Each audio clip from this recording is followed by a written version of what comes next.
Welcome to True Echo, where the quietest moments leave the loudest echoes. Today's story isn't just about music, or loss, or even redemption. It's about what happens when a grieving father turns silence into a symphony, and a city learns to listen. This is the unbelievable true feeling story of a man no one recognized, until he touched the keys of a forgotten piano and changed everything. Stay with us. You won't believe what was hidden inside that melody. You don't belong here. This piano is for real musicians. That was the first thing hurled at the man in the frayed coat and beanie, sitting quietly before the chipped public piano in the city square. His fingers hadn't touched the keys yet. He hadn't spoken. And yet, just his presence, slouched, silent, utterly still, seemed to offend some primal order the crowd didn't even know they kept. A teenage boy filming nearby chuckled under his breath. "Bro thinks he's Beethoven," he scoffed, angling his camera to catch the moment someone would surely kick the man out. But the man didn't flinch. Didn't even blink. He simply let the sounds of judgment pass by like wind around an old stone. His coat was threadbare, the soles of his boots separating from their seams. A sagging wool cap covered his graying curls, casting a shadow over eyes that had stared too long into silence. He looked like he belonged to no one and nowhere. But as the world around him buzzed with petty impatience, a little girl near the edge of the square tugged at her father's hand. "Daddy, is he gonna play?" "I don't know, sweetheart," the father murmured, watching the man with quiet suspicion, and a hint of wonder. The man lifted his hands, finally. Trembling slightly, not with fear, but with restraint. He hovered over the keys, took a breath that felt like it had been waiting 5 years to be exhaled, and pressed a single note. It rang through the square like a ghost returning to speak. The first note hung in the air like a question no one had the courage to answer. Then came the second, softer, but full. The third, a whisper of longing. And suddenly, the entire square began to shift. Conversations trailed off mid-sentence. Phones dropped slowly to sides. Even the teenager with the camera lowered his hand, blinking like he'd just walked into a memory he didn't recognize. The melody was unlike anything the crowd had heard before. Not technically impressive, not flashy. But it ached. It wandered like a soul searching for home, folding sorrow and tenderness into every keystroke. It wasn't a performance. It was a confession. The man's eyes remained shut, his face drawn in stillness. He leaned into the instrument like it could carry him somewhere words had failed to take him. His fingers moved with reverence, pausing between notes, allowing silence to speak when music couldn't. The sound wrapped around the square, curling beneath cafe tables, through the trees, even past the fountain where a retired violinist named Mason often played on slow afternoons. Mason had arrived just moments before, violin case in hand, but had stopped mid-step when the first phrase reached his ears. He didn't know why, but the tune pierced something deep. Familiar. Sacred. And then it changed. A shift in tone, almost imperceptible, but sharp enough to draw a breath from the almond vendor standing beside her cart. She had been muttering earlier about another street act hoping to go viral. Now she just stood there, clutching a paper cone, eyes wide, lips parted. Because this wasn't that. This was someone remembering. Or maybe someone trying not to forget. Behind the piano, a barista stepped outside and froze. A couple paused mid-argument and slowly turned toward the sound. A homeless veteran stopped sorting his coat pockets and began to cry. No one noticed their own breath holding until it became hard to take another. The melody deepened, not louder, but heavier, more fragile. Like every note carried a weight the pianist couldn't hold on his own. And still, he played. As if releasing something long buried. Something dangerous. And then, with one elongated chord, he paused.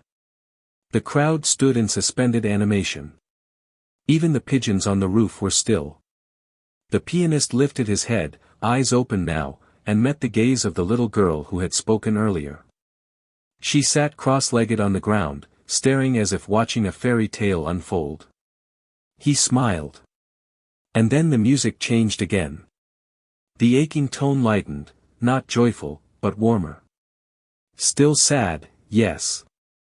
But there was hope now. As if the music had traveled through a storm and finally found a break in the clouds.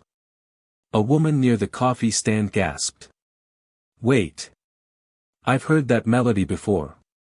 Her voice was barely a whisper. "Years ago. On the radio. A lullaby." But before the memory could finish forming, the final notes arrived. They came not like a crescendo, but like a prayer. Delicate. Slow. A goodbye whispered at a hospital bed. The last note lingered in the air as though the piano itself didn't want to let it go. Then the man placed his hands in his lap. Stood. Nodded once toward the keys, and began to walk away. No tip jar.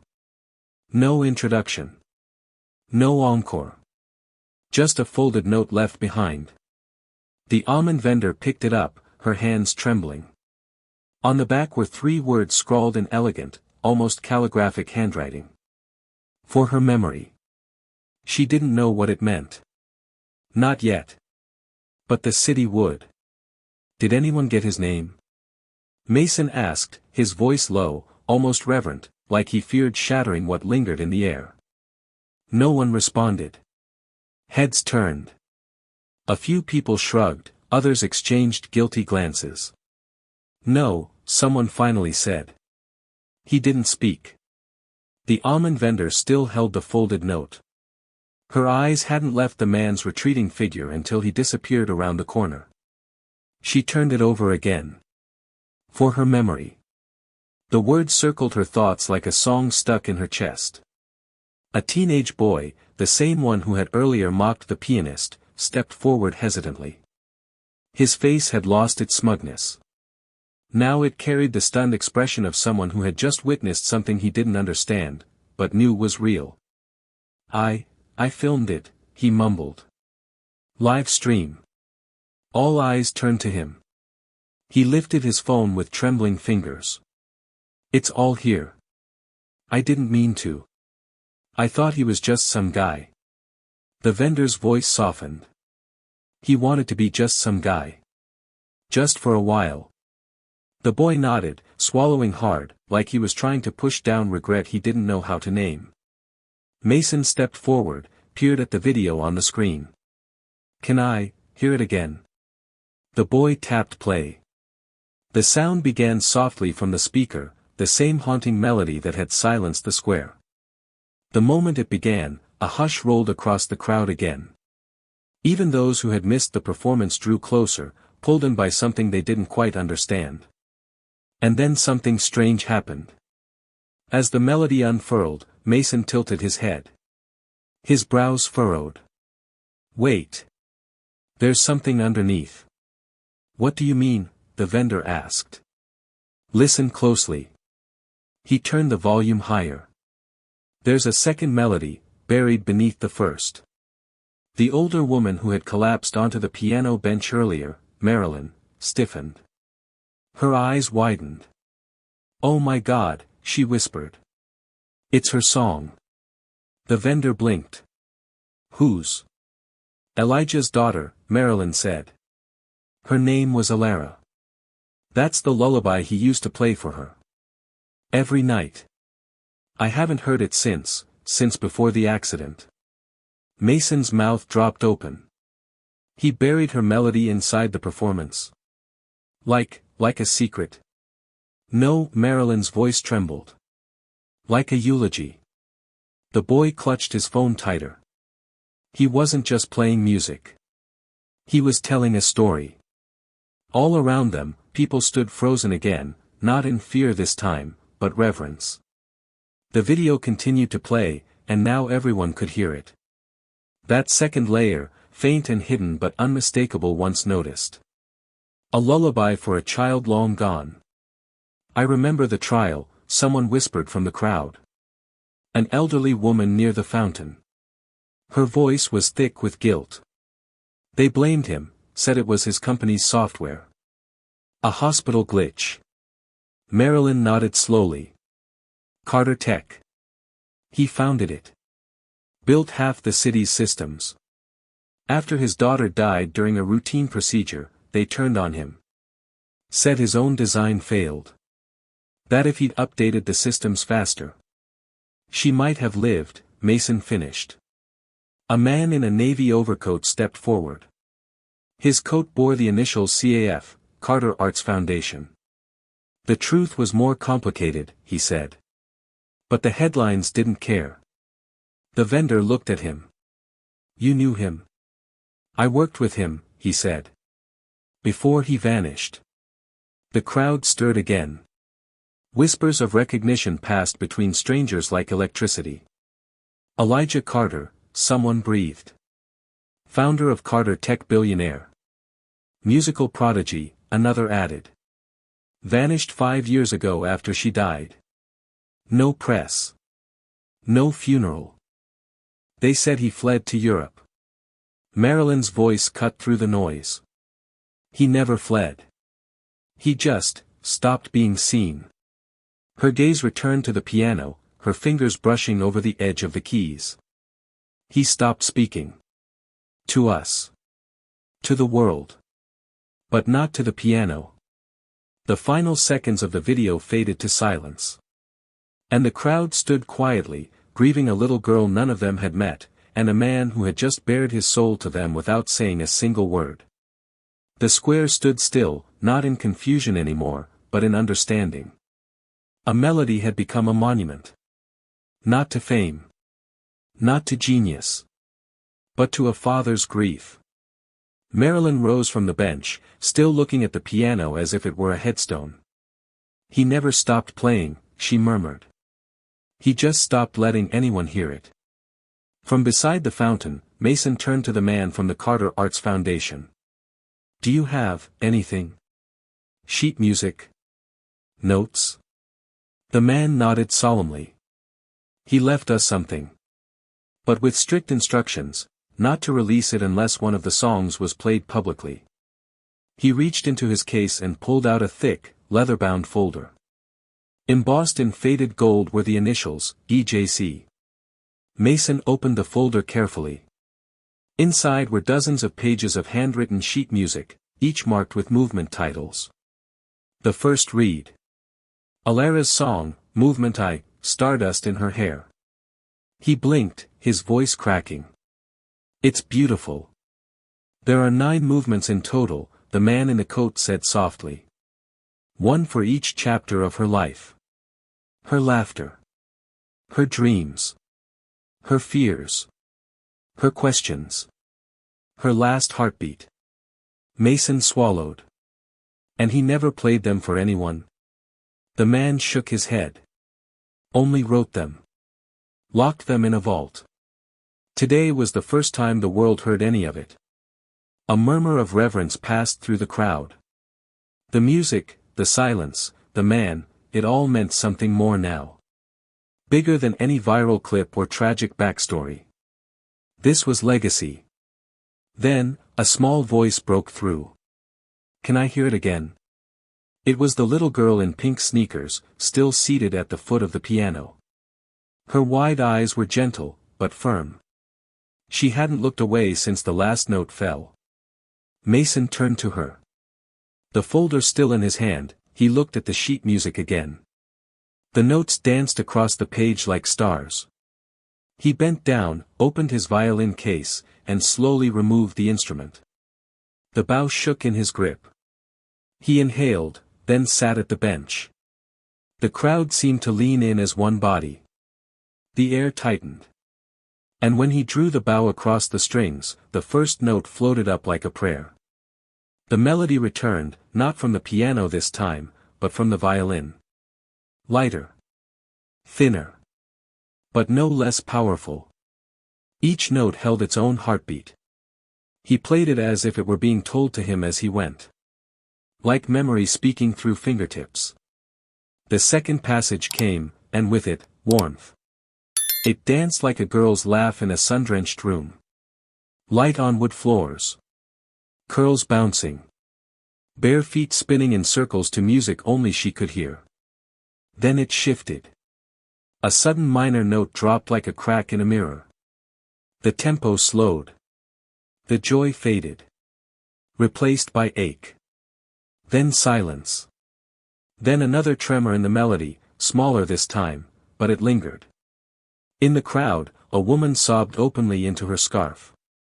A man removed his glasses, wiping his eyes without shame.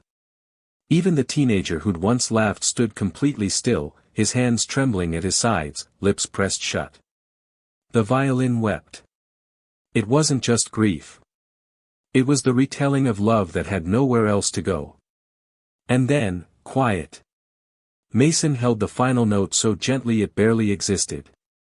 And let it fall. No applause followed. No one clapped because no one dared break the sacred air between them. Mason set the violin down. He stood, walked a few paces away, and sat on the edge of the fountain. His shoulders quivered. Marilyn wiped her cheeks and stepped forward. Her voice was raw.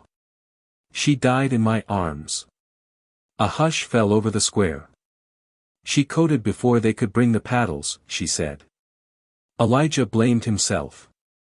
Blamed the code, the system, the hospital. He needed someone to blame. So he picked the one person who couldn't fight back, himself. No one moved. Marilyn's gaze drifted to the piano. He didn't write a song, she whispered. He wrote a second chance. For her. And for himself. The child at the piano looked up at her mother. Why did he leave? Her mother knelt beside her and hugged her tightly. Because sometimes love hurts so much, people think they have to hide it. The little girl looked back at the keys. But he came back. Yes, her mother whispered. He came back. From the far end of the square, the hush was broken by the sharp sound of heels striking stone. A woman approached, elegant, mid-50s, her cream coat tailored, her scarf wrapped high at the neck. She was followed closely by an older gentleman with gold-rimmed glasses and a slow, deliberate gait. They moved like people searching for something they'd stopped believing they'd find. Marilyn noticed them first. Her breath hitched. Lane. The woman nodded, her eyes fixed on the bench at the piano. I didn't believe it at first. But when I saw the live stream, I knew. The man beside her exhaled deeply. He finished it, he said quietly. The Carter Arts Foundation official straightened immediately. Mississippi Lane. Mr. Ward. You've seen the performance? Lane nodded, stepping forward. Her voice trembled. Where is he?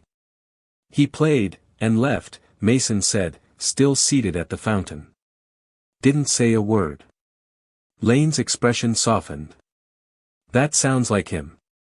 Mr. Ward scanned the area with eyes that had clearly watched the boy Elijah Carter grow into a legend, and then disappear into myth. He always said, Ward murmured, when the music is ready, it will play itself. No need to explain it. Marilyn stepped forward, addressing both of them with a familiar sorrow. You knew him before? Lane nodded. I was his publicist. Back when his name still meant headlines. And Howard, she gestured to Ward, was his mentor. The man who first told him that music is where you speak when the world won't listen. Marilyn's eyes glistened. Then you understand what that performance meant. Lane's voice cracked. I was there the night she died. Alara. We all were. Elijah refused to leave the hospital. Sat in the hallway with her bear in his lap, humming one melody over and over. Mason looked down at the violin in his lap. It was hers. Ward placed a hand on his shoulder. It always was. Mississippi Lane continued. We tried to pull him back, tried to keep him from disappearing. But grief doesn't ask permission. It swallows. And then, Ward added softly, this. Lane gestured to the silent square, to the still piano, to the people surrounding it like pilgrims. This was never planned. Not scheduled. Not orchestrated. This was Elijah feeling something. And letting go. A sudden thought passed through the crowd like a shiver. The teenager who had streamed the original performance swallowed. So, the video. Millions have seen it now. People are calling him the ghost of the grand piano. Mississippi Lane blinked. Then it's already started. What has, someone asked. Ward lifted the leather-bound folder of sheet music and held it against his chest like scripture. He entrusted us with 100 pieces. All unpublished. Hidden away. They were only to be released if the first performance happened publicly, without promotion. Mason turned toward him. So that was the condition. Ward nodded. Because this music wasn't meant to be bought. It was meant to be felt. Marilyn's voice softened. Then what now? Ward turned to Mason and extended the folder. He chose you. Mason stared at him. Why me? Because you didn't play to be heard, Lane said gently. You played to listen. That's what he needed. Mason took the folder slowly, reverently. Inside, on the top right corner of the first page, were the words. Movement 2, When Stars Remember. He blinked back tears. He trusted me. Ward nodded. He didn't need to say it. He played it. Marilyn wiped her eyes. Then we share it. But gently. Quietly. No fanfare. Lane agreed. Not yet. Not until he's ready. And if he never is, someone asked. Marilyn looked to the piano. He already told us everything. He just didn't use words. The next morning, the square was different. Not in appearance, it still had the same cobblestones, the chipped edges of the old piano, the steady shuffle of commuters and the roasted almond scent drifting on the breeze. But something unseen had shifted. The space felt sacred now, like the quiet inside a chapel before the first hymn. Mason returned just after dawn, the leather-bound folder clutched under his arm. He didn't speak. He didn't set out a tip jar. He simply placed the sheet music on the stand, opened his violin case, and began to play. The second movement. When Stars Remember. It opened tenderly. Cautious. Like a child approaching the door of a room they haven't entered since someone they love left it. This time, a few people were already there. The almond vendor. Marilyn, in her long coat. The little girl in pink sneakers, sketchbook clutched to her chest. A handful of passers-by who had heard the whispers. The melody floated upward, gentle but heavier than the last. It didn't ache the way the first had. It glowed. A kind of warm longing. Like the feeling you get when a scent brings back a memory so clearly it hurts a little, but you don't want it to stop. As the second passage swelled, a man in military dress stepped quietly forward.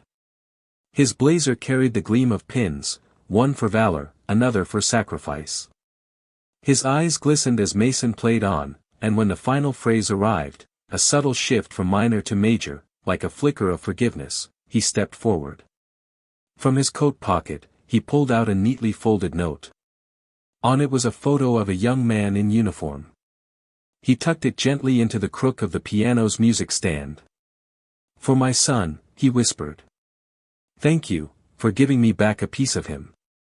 From that moment, the piano became more than an instrument. It became a shrine, a place where people came not to perform, but to remember. Day by day, the tokens appeared. A crocheted bear. A single ballet slipper. A tiny letter written in crayon, folded 3 times and sealed with a heart sticker. An old ticket stub to a concert. A note that read, "You reminded me I could still feel." No one stole them. No one touched them without reverence. The city didn't issue plaques or guards. But somehow, the place policed itself. They called it the listening place. People came not to hear music, but to hear themselves again, in the echoes of someone else's pain turned into grace. Marilyn returned daily. She never played. Just listened. Sometimes she sat beside the girl in the pink sneakers, now always sketching. Sometimes she stood behind Mason, her hands folded like prayer. One evening, just as the golden light soaked the square, Mason opened to a new page. Movement 3, the space between goodbye and forever. This one was quieter. Shorter. But devastating. It didn't rise. It didn't swell. It simply existed. Like the breath you take before saying something you know might change everything. A woman standing at the back began to sob before the third measure. A florist dropped her bouquet and just stood still, tears soaking into the petals on the ground. And when the final note fell, no one applauded. Instead, a man in a wheelchair rolled forward. Slowly. Deliberately. He held out a scarf, child-sized, pink and glitter-threaded, and draped it over the piano bench. "My daughter wore this the day she died," he said quietly. "I haven't been able to look at it for 5 years." He swallowed. "But tonight, you helped me see her again." Mason bowed his head. And the violin was silent. Sunset poured across the cobblestones like melted gold, casting long shadows from the piano's edges. By now, everyone in the city had heard, not just about the performance, or the man, but about what the square had become. A place not just for music, but for memory. And then, without warning, he returned. Elijah. Same beanie. Same coat. Same silence. He emerged from the crowd with no fanfare, no camera flashes, no announcement. Just quiet footsteps and a look in his eyes like someone who had finally exhaled. Marilyn saw him first. Her breath caught, but she didn't rush to him. She stepped back. Gave him space. Mason noticed next. He lowered his violin mid-tune. The bow hung loose in his fingers. The little girl in pink sneakers looked up from her sketchbook, and without hesitation, smiled. "You came back," she said, her voice like a note perfectly placed. Elijah knelt beside her. "I forgot to listen," he said softly. She tilted her head. "But you played it." "I did," he nodded. "But I didn't stay to hear what it became." He turned then, toward the piano. Walked slowly. Gently. His hand drifted over its lid like an old friend. No one spoke. He didn't sit down immediately. Instead, he looked around the square, at the people, at the keepsakes resting in corners, at the memories laid bare like pages of a journal. Then finally, he sat. His fingers hovered. And he played. Not Alara's song. Something new. A companion piece. A response. A melody not of grief, but of peace. It carried the same breath of her lullaby but steadier, grounded. It weaved threads of every movement Mason had played, every memory, every token left behind, and shaped them into something whole. Redemption. Reclamation. Rebirth. By the end, no one clapped. Instead, the little girl walked up to him and said softly, "That one sounded like you remembered how to come home." He closed his eyes. Smiled. "I think I did." She reached up and hugged him. Elijah Carter, the billionaire who had once vanished from the world, let himself be held. When he rose, he turned to Marilyn. "You were always more than what they printed," she whispered. He looked at her. It was never about proving anything. She shook her head. It was about not losing her. "You didn't," she said. "You shared her. And now, she's everywhere." He turned to Mason, handed him the folder. "Finish what I couldn't," he said. "Play them where they're needed most." Then he stepped back into the crowd. No announcement. No farewell. Just the sound of quiet feet and a heart finally unburdened. That winter, the sheet music was released. Not under Elijah's name. Only a title. Songs for Alara. Inside, a quote. For the ones we never stop loving, even after they're gone, and for the music they leave behind in us. It became the highest-selling compilation in history. Not because of fame. Because of truth. The melody spread. A Tokyo professor taught it without translation. A Milan nurse played it for a patient who hadn't spoken in weeks, and she whispered, "My child." A fifth grader in Georgia heard it once, then hugged his father tighter than he had in months. The music didn't trend. It moved. Like water through cracks in broken hearts. And at the center of it all, the square. The listening place. No statue. No plaque. Just people arriving in quiet, to sit, to grieve, to heal. Sometimes, the girl in pink sneakers played a few soft notes. Sometimes, Mason came and unfolded another page from the folder. Sometimes, people just sat in silence, remembering.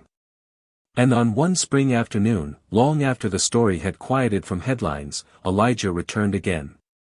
Not to play. To listen. He took a seat at the back, his coat newer now, his face older, softer. He watched the girl play her version, innocent, wobbly, but brave. When she finished, she didn't look to the crowd. She looked to him. Their eyes met. And in her tiny smile, he found the answer to the question he'd been asking in silence for 5 years. Yes. She heard him. After everyone left, he sat alone on the bench. Opened the lid. Found a small folded paper. Inside, a crayon drawing. A man. A girl. Beneath a sky of stars. 4 words were scribbled in childlike handwriting. We finished it together. Elijah Carter closed his eyes. Set the note in the music stand. Then rose, hands empty, heart whole, and music trailing behind him like starlight. Some stories aren't meant to be shouted. They're meant to be whispered. Like a lullaby. Or a promise kept. This wasn't just a story about music. It was about loss. And the courage to return to what broke you, not with bitterness, but beauty. If you've ever carried a silence too heavy to bear, may this be your reminder. You are not alone. You still have a melody inside you. Thank you for watching True Echo. If this story moved you, please like, share, and subscribe. And in the comments, tell us, what does your melody remember?